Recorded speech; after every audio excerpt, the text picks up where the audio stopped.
Have you heard of death cafes? They're popping up around the world to give people a space to talk openly about mortality and end-of-life issues. And tomorrow there's one getting started right here in the Twin Cities. Jessica Hart has more on the concept and the conversations they're meant to foster. In a place where people rest, there's always someone who cares. Grief kind of comes in waves. Waves that feel impossible to breach.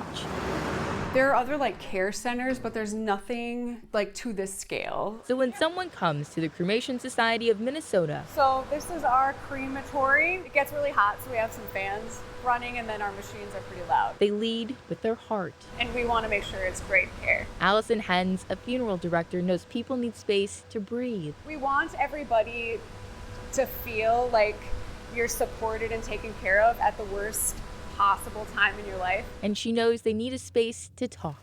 I just wanted to help people. So on June 25th, at First Memorial Funeral Center, I've been reading about death cafes. she's hosting a Cremation Society of Minnesota First. Death cafe is just a safe space for everybody to talk about death, have questions, share or not share, just maybe get comfortable with the space. Allison knows talking about death is uncomfortable. It's scary. Nobody knows what happens.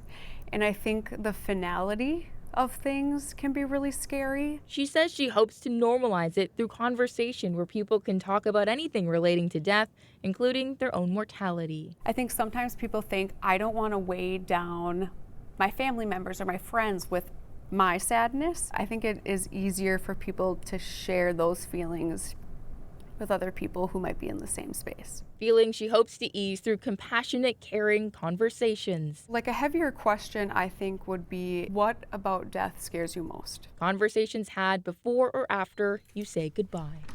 This is where families can come in and have some time with their loved one prior to cremation. Because for Allison, care starts before death. I hope that people feel a sense of comfort, and I hope we get to do this again. In Minneapolis, Jessica Hart, KARE 11 News.